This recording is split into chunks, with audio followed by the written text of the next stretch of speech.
হাতে আপনার পাণ্ডুলিপি গুলো তুলে দিন। বাবু একবার ভালো করে পড়ুন। পড়বেনই তো হ্যাঁ। আমার তিনটে লেখার ছন্দ পড়ে মনে মনে উনি গন্ধ অনুভব করবেন, ঠিক করতে পারবেন না কোন লেখাটা আগে ছাপবেন। তোমার লেখা 1 নম্বর উপন্যাসটা দাও। এই এটার নাম নারী দেহ। অদ্ভুত নাম তোমার এই নারী দেহ উপন্যাসের পর কি লিখেছ? এটার নাম হচ্ছে ফুরন্ত যৌবন। তারপরেরটা এটার নাম হচ্ছে গোপন মিলন। জবাব নেই সাগরায়, জবাব নেই। হ্যাঁ, জবাব তো নেই মিস্টার মুখার্জি। খাতাগুলো একবার খুলে পড়ুন। দেশের অফিসে গিয়ে পড়বো। না স্যার, এখানেই একবার পাতাটা উল্টে দেখে দিন কেমন লেখা হয়েছে। দেখুন দেখুন না, দেখুন ভালো করে। এগুলো সাদা খাতা। তোমার তিনটে খাতায় একটাও তো অক্ষর লেখা নেই। খালি সেটা হয়তো আপনি দেখতে পাচ্ছেন না। আচ্ছা চশমা এনে দেবো। শোনো মিস্টার মুখার্জি, ওই সাগর রায় আমার বন্ধুর দাদা। ঠিকই বলেছে। পাশে আপনার বনন্য লেখকের সঙ্গে মিশে বিপদগামী না হয় এবং আপনি যাতে কোনো অশ্লীল সাহিত্য প্রকাশ করতে না পারেন এই ভেবেই নিশ্চিত কায়দা করে আমাকে লেখক সাজে আপনার কাছে পৌঁছে দিয়েছিল। আমি সেই প্রতারণার জন্য পত্রিকার কাছে ক্ষমা চেয়ে নেব। কিন্তু আমি কাউকে ক্ষমা করব না। শয়তানের দল, আমি শয়তানের বদলা নেব। আজই প্রমাণ করে দেব যে আপনি বড় একটা বড়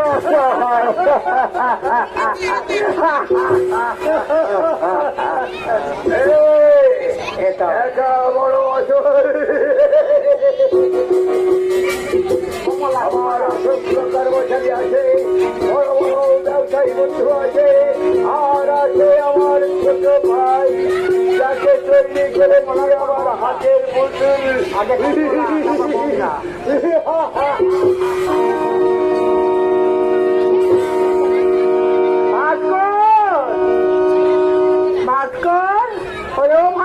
কি হলো, গেল কোথায় ছেলেটা? অমরের জন্মদিনের অনুষ্ঠানে যারা এসেছিলেন সেই সব নিমন্ত্রণ অফিসে খাওয়া দাওয়া তো মিটে গেছে অনেকক্ষণ আগে। তাহলে ভাস্কর এখন কোথায়, কি করছে?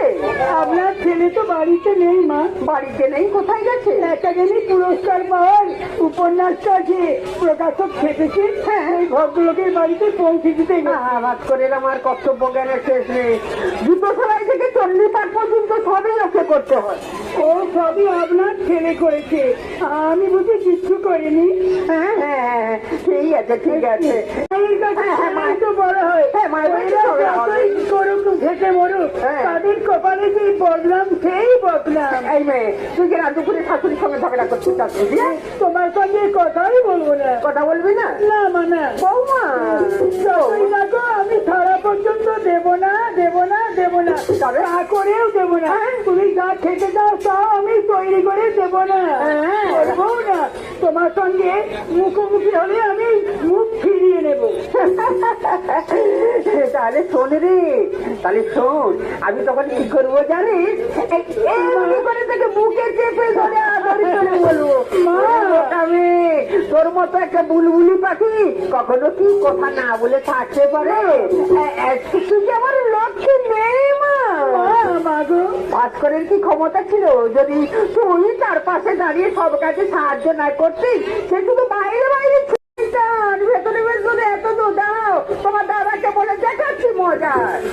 না দাদাকে এত কথা বলো না, বলার সময় হলে বলবে। আগে আমার বিয়ের সময়ের সঙ্গে আমার সেই নির্মলের জন্ম তোমারে।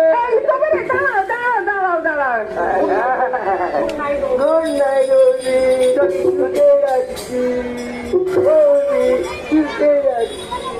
ওরা আমাকে সবাই মিলে পাগল করে দেবে, যেমন দাদা তেমনি ভাই। উনি আবার কখন কি যে কে জানে। আমার ঘুম পাচ্ছে, আমার ঘুম পাচ্ছে। আমি বরং গিয়ে একটু ঘুমিয়ে নিই গে জানা রে।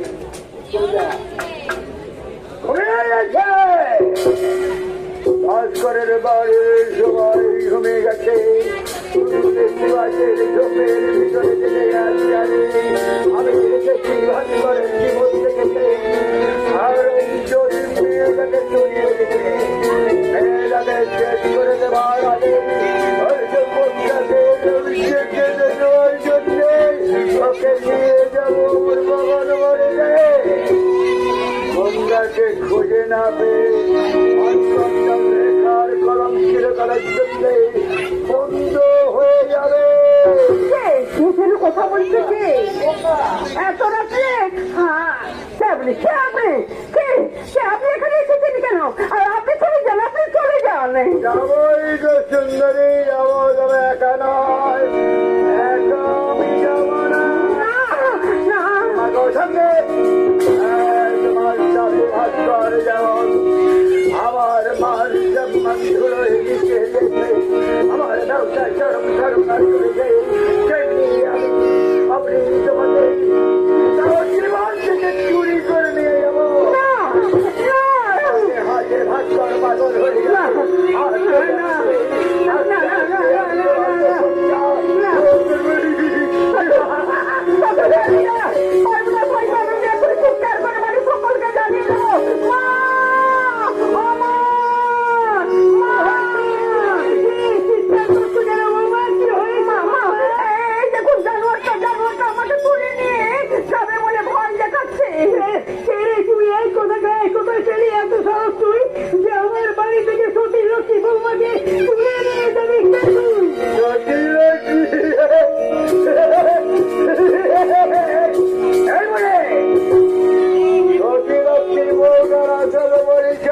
তোমরা কেউ জানো না, কারণ তোমাদের কাছে আসল পরিচয় নেই।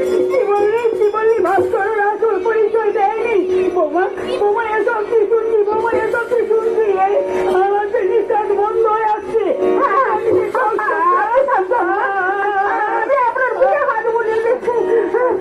আপনি বিশ্বাস করবেন না, আপনার ছেলে এলে সব কথা জিজ্ঞাসা করবেন। আমার মুখে শুনে নাও বই, ভাস্করের আসল বন্ধুতা তার সঙ্গে ভাস্করের বিভাগ হয়ে গেছে। নাম সঙ্গীতা নয়, এর আসল পরিচয়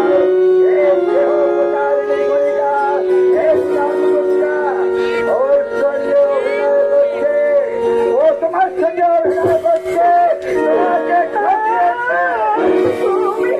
তুমি আমার ভাস্করের বউ নয়, তুমি যে গণিকা, তোমার নাম গঙ্গা।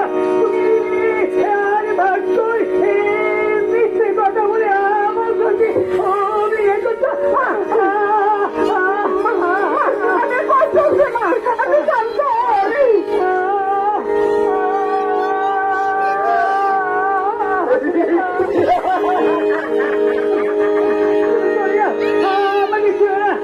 আমার সঙ্গে ভাস্কর অভিনয় করলো।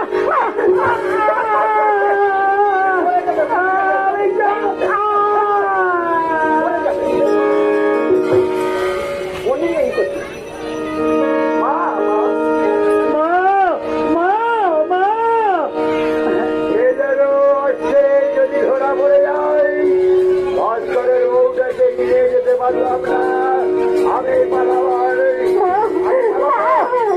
জীবন থেকে ওর মাকে সরিয়ে উপন্যাসের লেখার হাতটা কেটে নিয়ে গেলাম। আমাকে জুতো ছুঁড়ে মারবার প্রতিশোধ আমি নিয়ে গেলাম।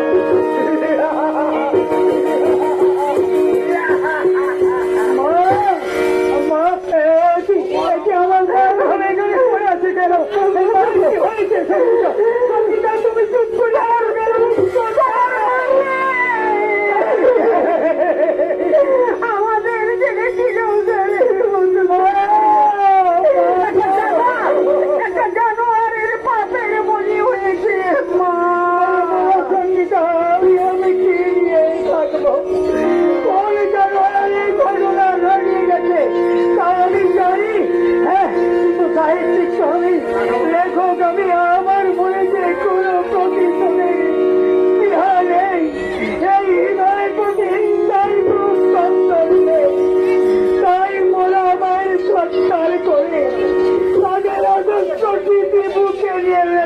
দেখতে হবে।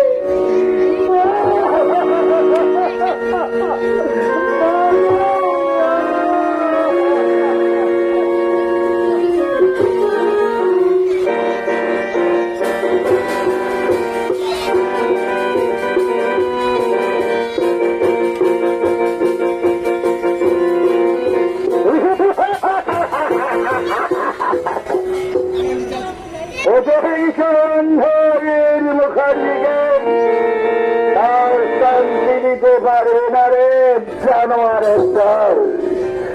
অনেকখানি রাস্তাতে পিছন পিছন ছুড়লে কিন্তু ধরতে পারলি রে, পারলি না, কি করে পারলি?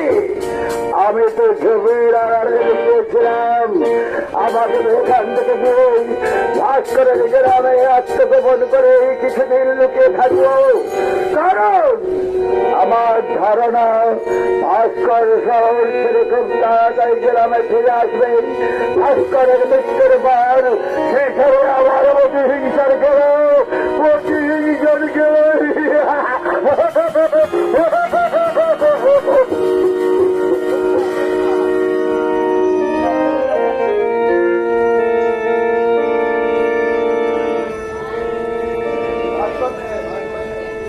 খেলিছ